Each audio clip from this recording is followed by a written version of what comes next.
It's good to be here always to share the word of Lord. Thank you for the prayer, the praise. Thank you that we are a family.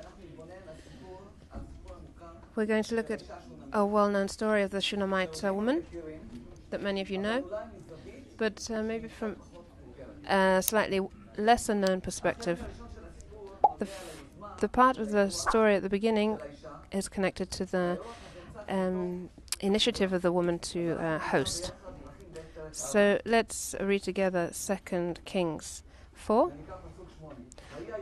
verse 8. Now there came a day when Elisha passed over to Shunem, where there was a prominent woman, and she persuaded him to eat food. And so it was, as often as he passed by, he turned there to eat food. Like Shmuel, also Elisha walked from one place to another to bless people. And many of the people that he was helping were in distress, didn't have anything. But here was one woman who saw the need of Elisha, and she chose to serve him. And she holds on to him so that he would come. She insists, basically, that he would come and eat at her house. And what's interesting here, we have a respectable woman, but we don't know what her name is. We would expect to know her name. But what can we know? We can learn that she has discernment and initiative. And therefore we're going to continue to read in the next verses. And she said to her husband, "Behold, now I perceive this is a holy man of God, passing us continuing. Please make a little chamber, set a bed there, and a table and a chair and a lampstand, that he can turn in there." She's not satisfied with just giving him food to Elisha. She also wants to improve the hosting. Why? She says to her husband, because he's a man of God. And there's a routine here. He always passes by us. So it's something that happens regularly, and she wants to provide for him.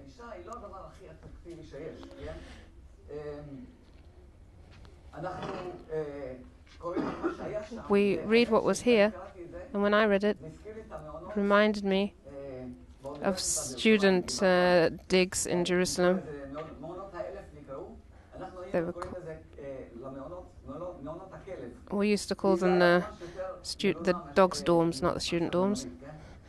They were not great, but here we have a bed, a table, a chair, and a lamp. And that's really all that you need, basic things, that you can rest and work.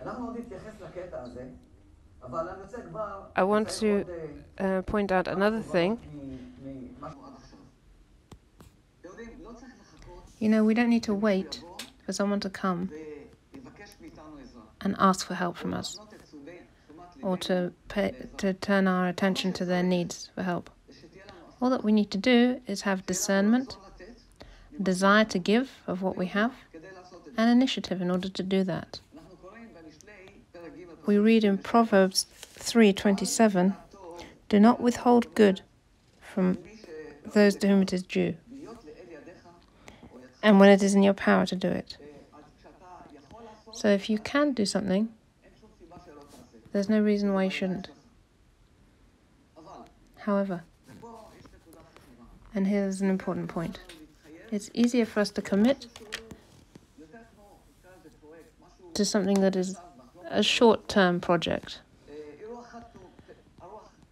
One-time hospitality, for example, something that I don't have to commit to a place to for a long time, for long term. And another thing, who of us does not understand that at some point long-term relationships can become very challenging?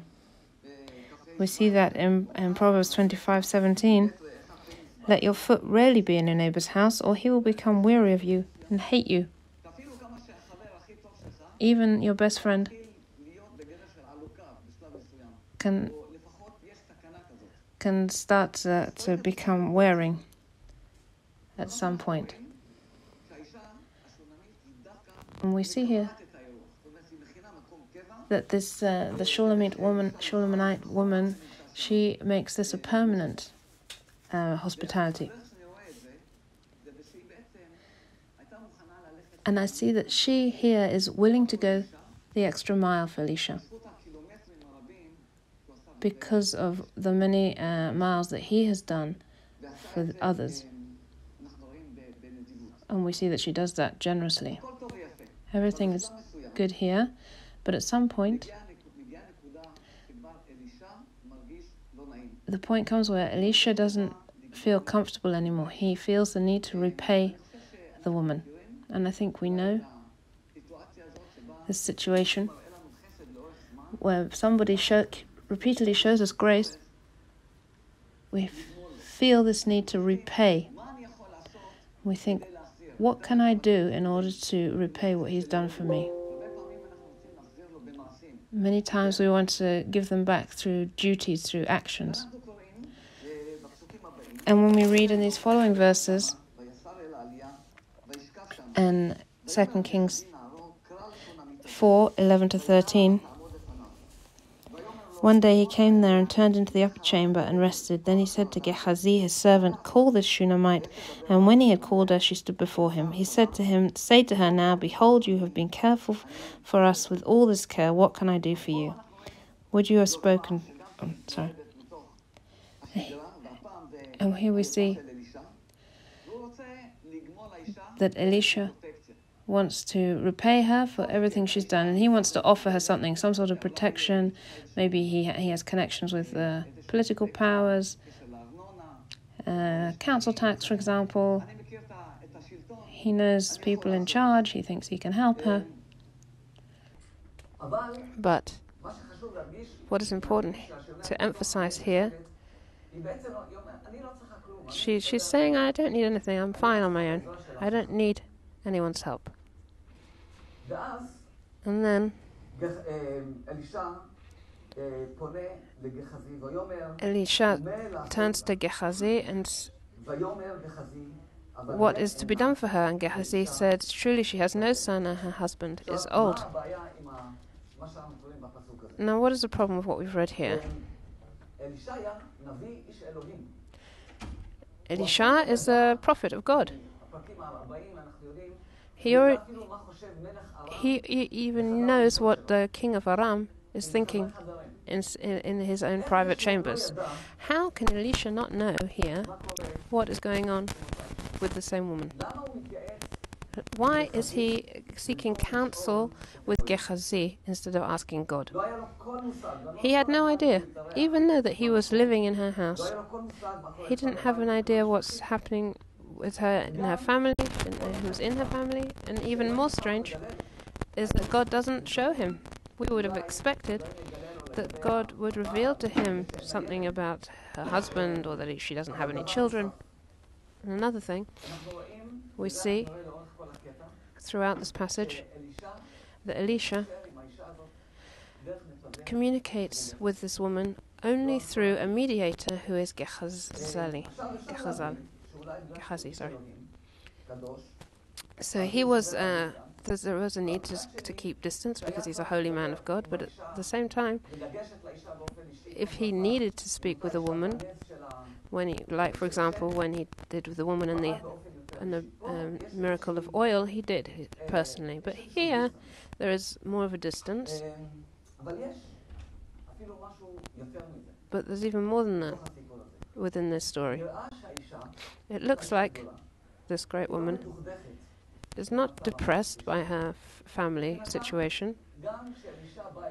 Also, when Elisha comes to her and he asks if she needs something, she makes it look like everything's fine. She doesn't need anything.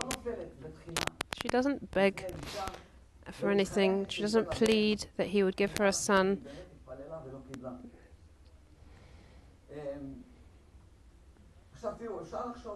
We could think that maybe she had prayed for a son before and she had given up. But it's strange that when she's given this opportunity, she doesn't use the opportunity and ask for a son. And there's another point.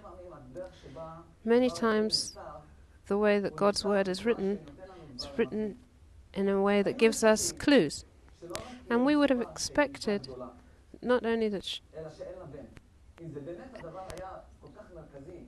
seeing as she's a respectable woman with no son, we would have had a clue about her need. But nothing is written about this need. And the reality is that she has a big house, but it's empty. And her husband is very passive. She has no children. She has no family. Empty house. And maybe she also feels a certain emptiness in her life. Maybe she's trying to fill that emptiness with the good deeds like hosting Elisha. I think that she was in need of the presence of Elisha's presence, not less than he needed a place to sleep. And I want us to ask now, what is our motivation to show grace to somebody else? Is there any hidden motivation that we are even not aware of? Who really benefits from the good that I do to somebody else? That's something that we can always ask. We read later 15 to 17. He said, "Call her." When he had called her, she stood in the doorway. Then he said, "At this season, next year, you will embrace a son." And she said, "No, my lord, O man of God, do not lie to your maidservant." The woman conceived and bore a son at the season the next year, as Elisha had said to her. Again, Elisha asks his servant to speak to her. And I'm not sure that this is the great news that she was waiting to hear for. She didn't express fulfillment of wish or displease. Her reaction is slightly with polite doubt. She calls him a man of God, and she says, "Don't disappoint. Don't give me a promise that one day will be like a river whose water dries up." And this is a hint about what's going to happen. The next verses: "When the child was grown, the day came that he went out to his father to the reapers. He said to his father, 'My head, my head.' And he said to his servant, 'Carry him to his mother.' When he had taken him and brought him to his mother, he sat in her lap until noon and then died."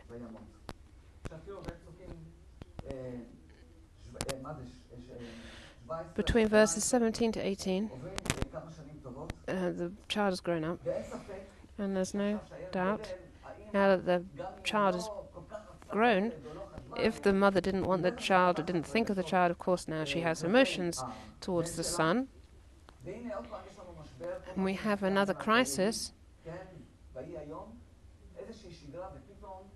We have a routine that's going, and suddenly there's a crisis in the routine. And as Job says, "What I fear comes upon me, and what I dread befalls me." The father, by the way, continues to be in the shadow. And it's difficult to understand his apathy towards a son who's been born through a miracle, in contrast to the pain and the frustration of the mother, who is helpless when she sees her son dying. I want us to think, what are the thoughts that the woman has when she sees her child dead? And there's maybe an even more important question, which I want us to ask ourselves. what were her thoughts until that point, before the child died. I want us to dedicate a few minutes to this point. And if we look at the scriptures, there's many women who were barren, who couldn't become mothers. And because of a miracle from God, they gave birth. We have Sarah, Rachel, and Elizabeth, Rivka became because of prayer. There was prayer and the promise of an angel for Elizabeth. And here with the Shulamite woman, this is the last barren woman that is described in the Tanakh, in the Bible. But how is this son born? It was Elisha's initiative, not her initiative, not her prayer. Elisha decided she needs this, unlike the other women who prayed for it. We have no evidence that she asked for it, that she wanted it. But there's also another thing missing here. We don't have any party, any praise, any dedication that expresses something towards God about the son that has been born. What we see here is that the son grew. That's all we know. Nothing spiritual. And what else? Just like the mother, the son is also anonymous. He has no name. Unlike the other women in the Bible who gave birth to sons who we all know, Isaac, John the Baptist, and the other names. And the impression is that there's something that's not quite right here with this relationship between this woman and God. And I want to go back to the husband. From the husband, we don't expect anything. Despite his responsibility, he is a secondary character. And I want to say something here to husbands and fathers. Listen, this is really important. Sometimes we run away from responsibility and we think about the children. We send them to nursery. But we also have responsibilities as fathers and as husbands towards our children. And to these things there is consequences. We have to take responsibility, and we have to receive responsibility that God has put in our hands. And here, as the child goes out to the field with his father, he got heat stroke or something similar. And after the Shulamite woman sees that her son has been taken from her, something changes and she starts to react in a spiritual way. And the actions that she does shows personal faith in God. If we read,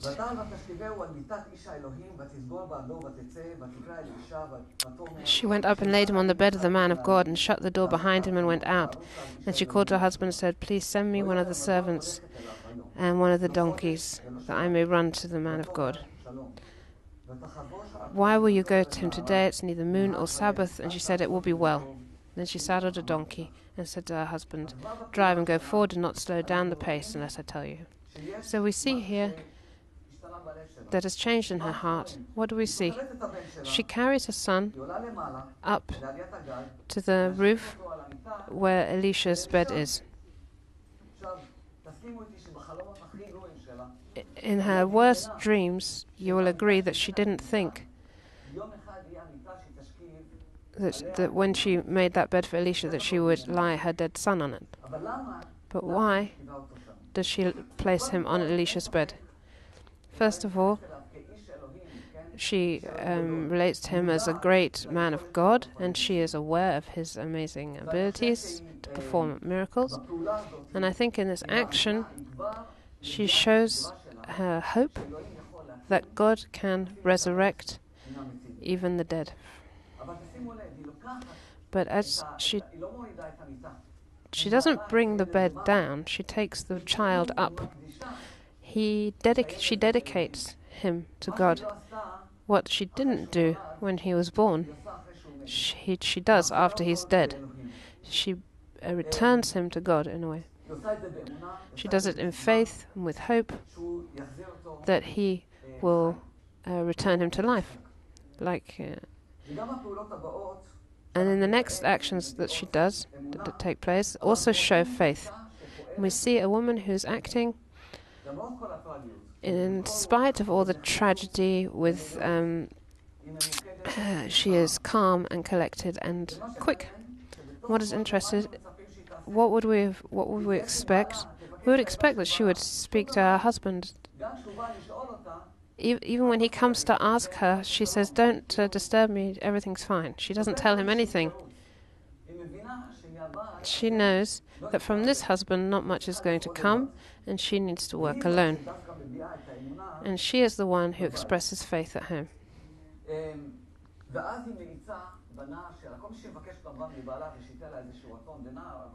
What she wants from her husband is a donkey. She wants to drive fast without a break to the Carmel. So on one hand, she places the dead son on the bed, and she believes that he will rise from the dead. On the other hand, she's very practical, so that she doesn't lose time, because as we spend more time, the chance of healing or resurrection gets smaller. When we read in the next verses, when the man of God saw at a distance, he said to Gehazi, his servant, "Behold, there is the Shunammite.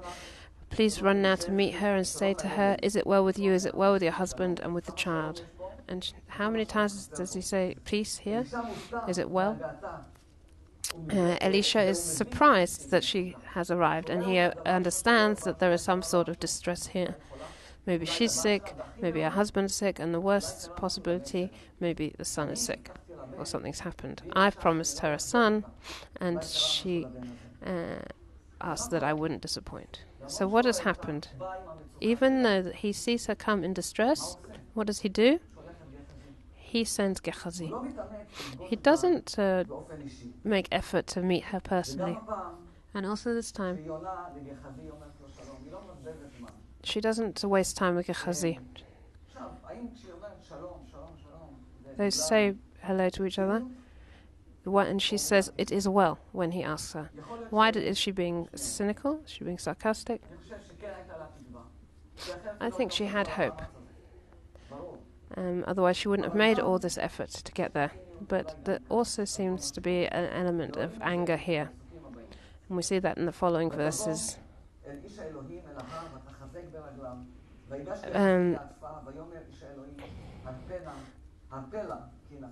She caught hold of his feet, and Gehazi came near to push her away. And she said, "Did I ask for a son from my Lord? Did I not say, 'Do not deceive me'?" She's not giving up this time. And what do they say in the army? In the police? She came to touch the man of God against protocol, just like the woman who came to touch Jesus' cloak, who was bleeding. And this woman also has nothing to lose. But also Elisha allows her to come and touch, even though Gehazi is trying to push her away. And after years of knowing each other, he allows her to touch his cloak. And she takes everything out and tells him. And the question is, how could it be that God, again, doesn't show Elisha what her need is? It could be that God is also talking to Elisha here, saying, "Elisha, you have failed with your how you relate to people here." Does this help? Not really. Verses 29 Then he said to Gehazi, "Gird up your loins and take my staff in your hand and go your way. If you meet any man, do not salute him, and if anyone salutes you, do not answer him, and lay my staff on the lad's face." Mother of the Lord said, "As the Lord lives, as you yourself live, I will not leave you." And he arose and followed her. And Gehazi passed on before them and laid the staff on the lad's face, but there was no sound or response. So he returned to meet him and told him, "The lad has not awakened." Again, Elisha uses Gehazi as a mediator, and it gives Gehazi the authority that has been given only to Elisha as a prophet. He gives him his staff. This is not a magic staff. This is a sign of the prophet. He cannot make shortcuts. He cannot cut corners. He should have fulfilled his responsibility as the prophet that has been given to him alone. And the Shulamite woman does not allow him to give up, and he has to go back with her. I wish we had more time. We don't, so we're going to continue. Reading verses 33 to 37. So he entered and shut the door behind them both and prayed to the Lord. And he went up and lay on the child and put his mouth on his mouth and his eyes on his eyes and his hands on his hands, and he stretched himself on him, and the flesh of the child became warm. Then he returned and walked in the house once back and forth, and went up and stretched himself on him, and the lad sneezed, and the lad opened his eyes. He called Gehazi and said, "Call this Shunammite." So he called her, and when she came into him, she said, "Take up your son." And she went in and fell at his feet and bowed herself to the ground, and she took her son and went out.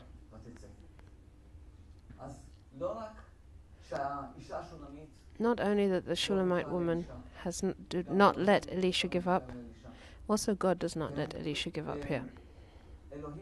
God wants a personal touch from Elisha, not only with the Shulamite but also with the son.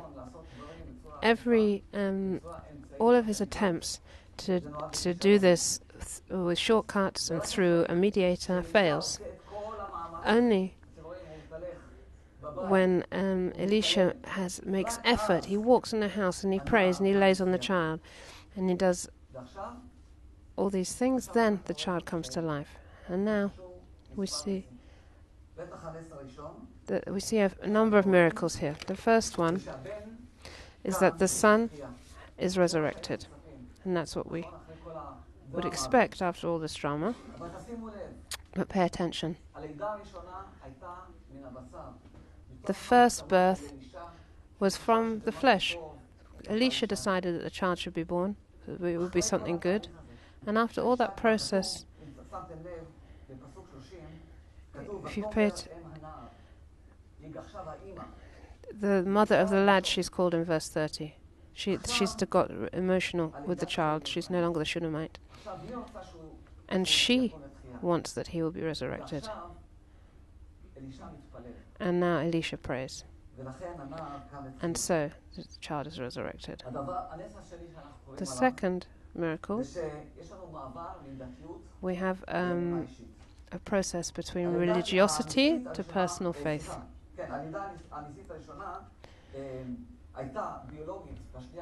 The first birth was biological and then spiritual, and here we have an act that was first religious and then full of faith. If you paid attention at the beginning, all the effort of the woman was for the man of God, for Elisha, and afterwards she also turns to turns to God through Elisha, but she brings the son up to God.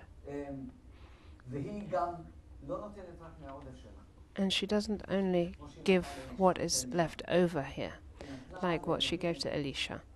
She gave to God sacrificially. So something that happened as easy religious actions, hosting a religious man, became something full of faith. This reminds me of Martha and Miriam.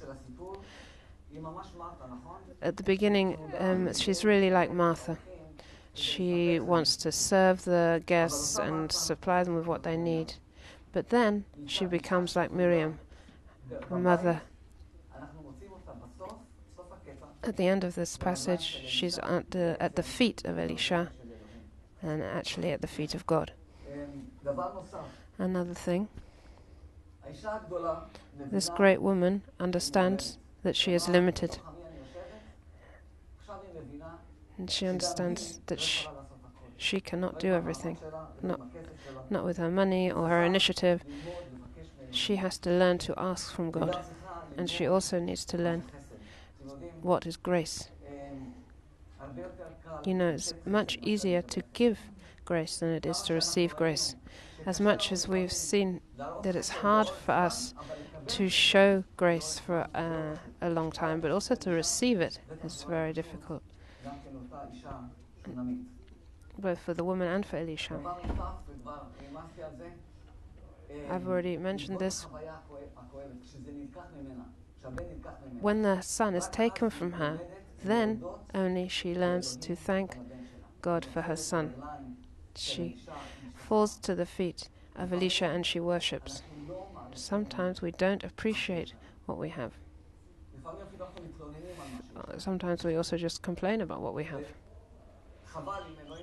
And it's a shame if we have to get to this point that we appreciate and give him thanks only after we have experienced loss. Further thing, Elisha learnt about an unmediated relationship here. He was trying to use Gehazi. It's impossible to skip steps with God, not to tell somebody else to do your work. If we want to be with somebody else, we have to be first of all in relationship with God.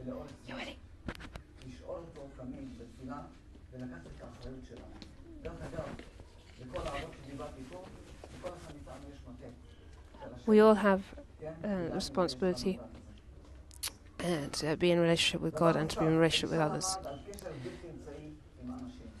We've also learnt about the importance of the unmediated relationship both with God and with people.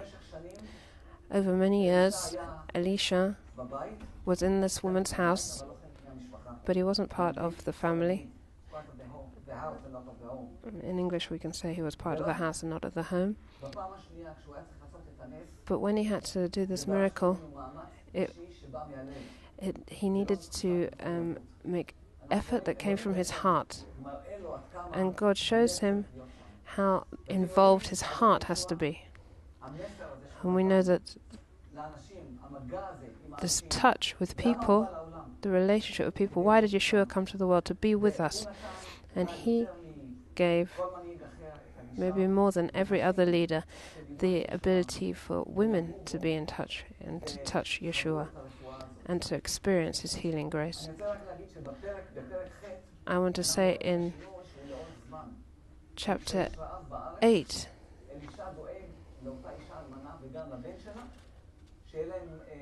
that what happens later, that Elisha cares for the woman and her son. She's probably been widowed by then, and he makes sure that they have a place to stay and that she is looked after, and he gets her house back after there's a threat of her losing it. And so he's committed for a long time now. We are not prophets, but there is a lesson here for all of us. And that is, there's a lesson here for all of us of the miracle of touch. We can, when we have a relationship with God and with people, the touch is physical, is spiritual, and soul healing. That God would help us to serve through touch. Amen.